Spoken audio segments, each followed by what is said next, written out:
The other day, I read a post on Reddit that made me really sad. Someone said they'd been trying to manifest for 7 years with no results. I can't imagine how frustrating that must be. I think it would be really helpful if you could do a video for the lost causes, the people who spend years trying to manifest to no avail. Just a suggestion.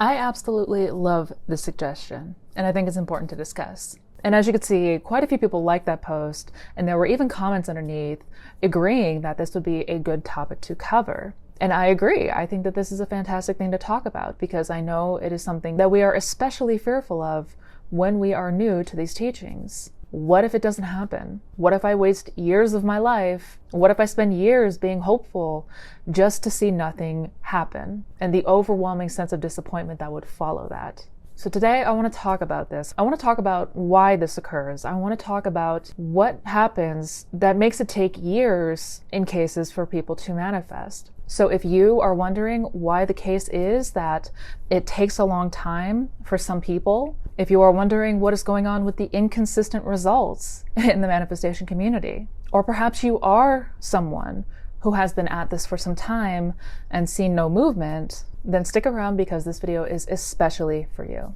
By the way, hi, I'm Missy Renee, and on this channel we talk all things manifestation and the law of assumption, so if those are topics that you want to learn more about, then definitely don't forget to subscribe to the channel, hit that bell icon for notifications, and if you enjoy these videos, be sure to hit that thumbs up button. If you're interested in any of my resources, such as my coaching programs, my workshops, and masterclasses, I got links to all of that down in the description box, so don't forget to check that out. One of the very last things that we want to see and encounter as somebody who is new to the law, new to these teachings, are these comments from people who say that they have been at this for years and have yet to see any result take place in their reality. Hearing these things can strike fear to the core. It can leave us with a sense of hopelessness, apprehension. Do I even want to try to put myself out there? Do I even want to try to take that leap of faith only to be disappointed? And these are all valid concerns. Hence why I think this topic is a really important one to discuss. And even more importantly, I would say, are for those of you who may be experiencing this yourselves. Perhaps you that is watching this video have been trying to manifest for several months or even years and have yet to see anything change. Why does this happen? Why did we encounter this? And most importantly, how do we overcome it? So to understand what is at play here, we need to discuss the concept of time, because this is without question one of the things that we have difficulty with the most is due to our conditioning to linear time. That is why one of the most common questions that I get asked on nearly a daily basis is how long does it take to manifest? And just a disclaimer before we dive into this, I need to be crystal clear that no two people are going to have identical time frames on their journey. The question of how long does it take to manifest is a challenging one to answer because the truth is it's going to be different for everyone. It's also important to stress this because as human beings, we have the innate tendency to want to compare ourselves and our journey to others. We want to have a way to measure our progress, to be able to note how well we're doing or how bad we're doing. As much as it is tempting to do this, we have to reject this notion because it will not apply here. So I need to be abundantly clear on that first before I dive into this. I do not like to generalize or speak in absolutes about any of this because everyone's journey is going to be uniquely their own. It is going to depend on your current set of beliefs and conditioning, your self-concept, where it is right now in relation to what it is you desire, how much resistance there might be, or if you're noticing double-mindedness. All of these things play a factor and a role here. However, all of that being said, though I do not like to speak in absolutes or generalize this, if you have been at this for over a year, if it has been longer than a year and you have yet to see any progress or any movement or any change whatsoever, then it might be time to begin to reevaluate and really take a look at how you are approaching this. Because what I can say definitively about time and the time it takes to manifest something is that it is directly proportionate to how natural it feels to us, how real or true it feels. Basically, if I have a desire for something and I have beliefs that line up with it, if there are no conflictions within me, if I do not have any double-mindedness, then I'm likely going to see things come to fruition relatively quickly, within weeks, if not days, or even hours. It is when something feels unnatural to us that we struggle here. It is when our desires are in conflict with what we might naturally believe and assume to be true. So let me give you an example using a fairly common circumstance that occurs in this community. Let's say that I desire to manifest my specific person. I have this person in mind, I adore them, I know that's my person, I know I desire to be with them, I don't feel this way about anyone else and never have, but yet, perhaps, I have insecurities or fears or doubts around the possibility that I can be with this person. Perhaps we have a long history together and they've said and done things that cause me to doubt that I can have this desire. Maybe they've told me they don't want to be with me anymore. Maybe there's a third party. Maybe they moved to the other side of the country or another country entirely. Or perhaps I just do not have a whole lot of faith in myself or feel good enough to be with this person. Maybe I feel like this person's way out of my league. Maybe they don't even know me that well. Maybe we've never dated or barely know each other. Whatever the reasons, we think in our mind, due to our beliefs and assumptions, that what we desire is not very likely to happen. Essentially, the reason that we don't see things come to pass is because we are still identifying with these old limiting beliefs and these old stories. And it is as simple as that. And due to this fact, we become double-minded. And for those who might not know, double-mindedness is when we are going back and forth from one moment believing that it is possible for us, being confident in ourselves, feeling that this is going to happen or that it can happen, to then go into the other extreme, which is fear and doubt and uncertainty, questioning ourselves, questioning if this is possible, questioning if this is going to actually happen or not. When we are double-minded and it feels unnatural to assume that we can have what we desire, that is what manifests in what appears to us as a time delay. Because you are not occupying that desired state, the state of already being together, the wish fulfilled, as it's called. Because you're only occupying that state some of the time, you are not allowing the 3D to catch up to you. Because time, as we know it, is also something important to understand. And I have made a video talking in more detail about time, what it is and what it means in the context of manifestation and the law of assumption. You can check out that video here after this one, or I'll link it down in the description. But basically put, we are still identifying with that old story. And that's really what it boils down to. The other important thing that we have to take note of is something that Neville quoted, and it's one of his most important quotes and takeaways that you can possibly come away with and understand. When Neville talks about the time that it takes for things to come to fruition, he would say, and I quote, "It is not the length of time that is important, but the frequency of occupying the state of the wish fulfilled." I might be slightly paraphrasing there, but that's essentially what he said. And what that means is that it is not the length of time, or however many weeks or months or even years that it's been, but how frequently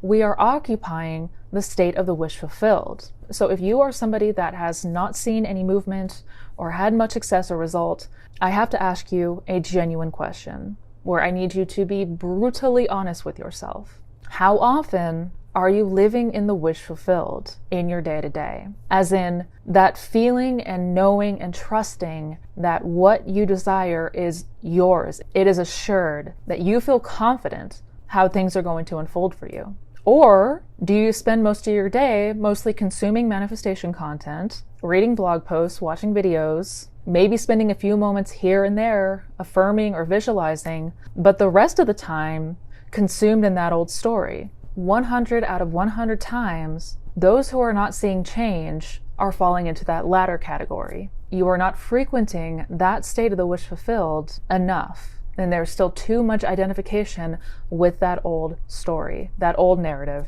those old fears and doubts.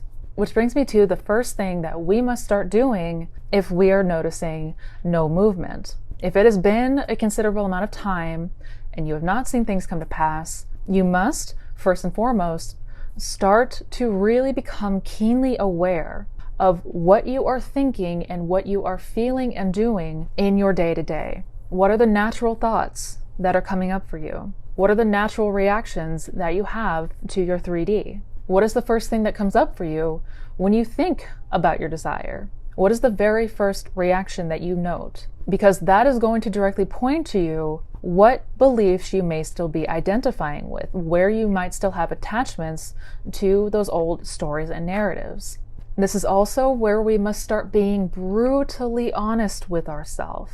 Not try to suppress it, not try to hide from it out of fear, because you must be aware of what state you are dominantly occupying in the day-to-day. And what you are going to notice, if you're somebody that has been at this for a long time with no results and no movement, what you are going to notice is that you are going to still notice that narrative running in the background. And I know this from personal experience myself, because this is exactly what happened to me. I thought I was doing everything right. I was doing my techniques. I thought I was keeping a good mental diet. I thought I had it all down pat. But when I really stopped to just observe, I still heard that faint voice in the back of the mind that was filling me with doubt. That inner critic, that inner monologue that kept saying, this is never going to happen. Stop wasting your time. So if this is what is occurring for us, we have to see it and we have to acknowledge it first and foremost. Because here's the thing, here is what I want you to take away if you don't take away anything else from this video, just this thing. What we often fail to truly understand and accept is this. You must become the person who thinks and feels like the person who has what you desire. As in, you must become the person who identifies with what you desire. If I desire a loving, committed relationship, I desire that commitment and that feeling of security and prioritized and safety and loved, I will not see 3D confirmation of that if what I am believing and assuming is all stemming from fear and insecurity. Those two states are not compatible. You can affirm all day long that your SP loves you, that he misses you, that he's obsessed with you. But the second that you stop affirming or using the imaginal acts, you are right back into fear mode, questioning mode, stalking them on social media, looking at your phone every 2 seconds, wondering when you're going to get that message. This is not the approach to success. This is not the approach to take with the law. And sadly, this is what I see every time, because I have personally talked to and worked with many people who have been in the unfortunate scenario where they have been at this for some time and still see no results. And that is because of this. God, source, the universe, the higher self, I am, whatever you want to call it. The creator does not care how badly you want something. It does not care how much you are affirming. It doesn't care how much you are trying to get it. It doesn't care how much you visualize or script or do any technique. It does not care who you think you are. It only responds to who you are being, what you are identifying with, and what you are embodying. That is what is going to reflect for you, because the 3D is nothing more than a mirror. It is nothing more than the projection of what we are projecting out. As Neville famously said, by default, you do not manifest what you want. You manifest who you are, what you believe to be true. So what do we do to turn this around for us? What are some tips and what are some things that we can do and note if we want to change the approach? Number one, most importantly, is that self-awareness and being honest with yourself. Do not try to look away. Do not try to suppress it.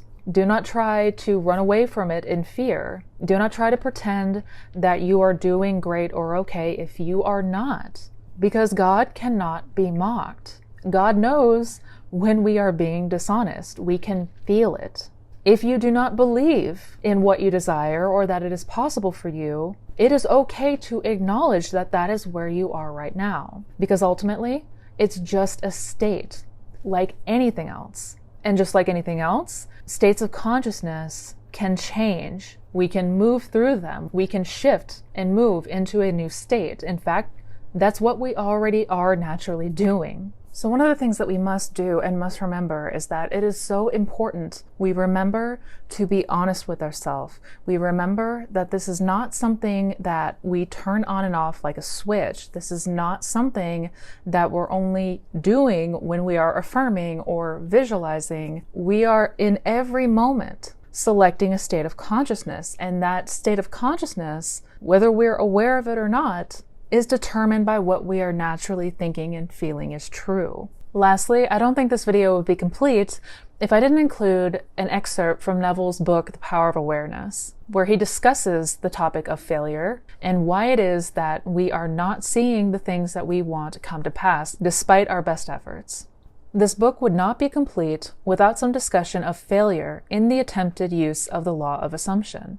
It is entirely possible that you either have had or will have a number of failures in this respect, many of them in really important matters.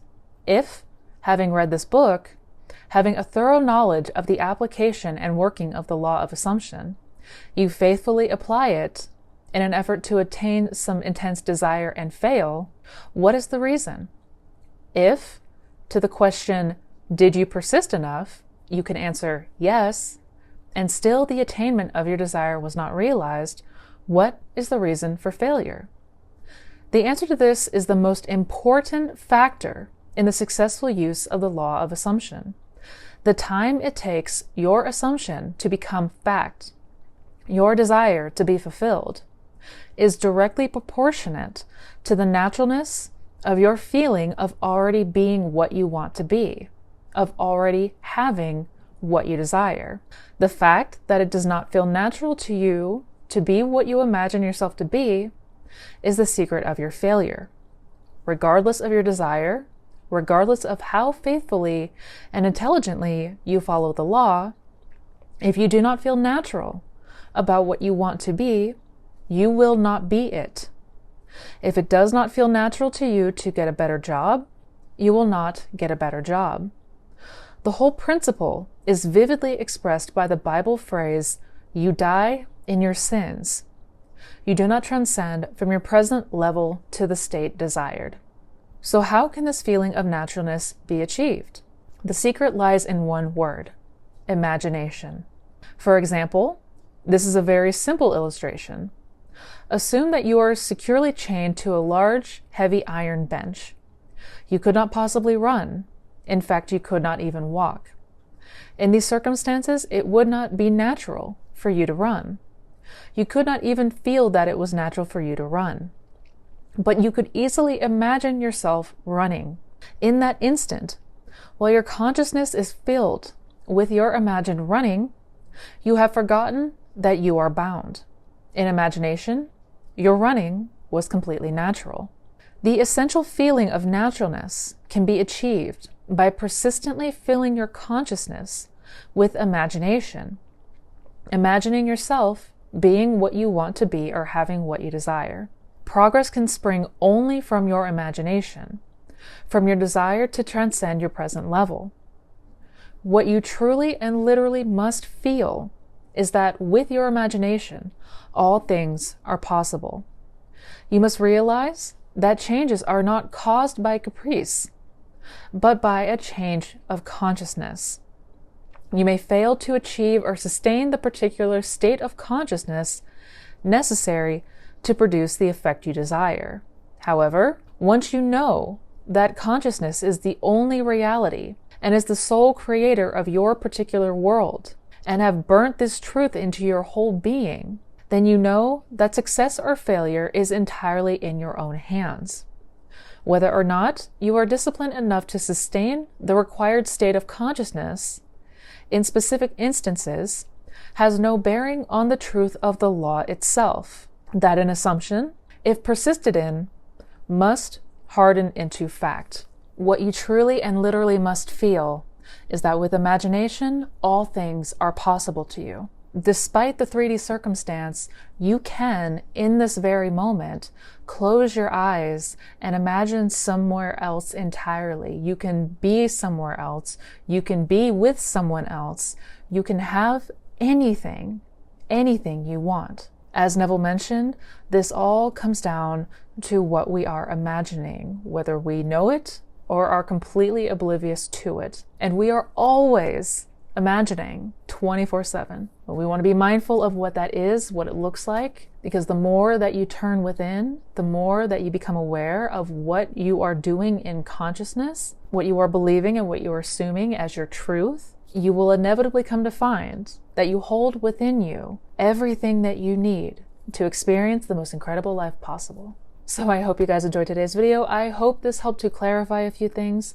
If you did find it informative and enjoyed it, don't forget to give it a thumbs up. And if you're interested in checking out any of my other resources, I got links down below to my coaching programs, my workshops, my blog, my podcast, my social links. Got a ton of resources down in the description box below, so don't forget to check that out. Also, be sure to check out the other videos on this channel. Be sure to check out my Manifestation Fundamentals playlist. Each video is a different topic, but it all talks about how to manifest the best life possible. So until we meet again, please take care, be well, and never forget how powerful you truly and actually are. Happy manifesting, guys.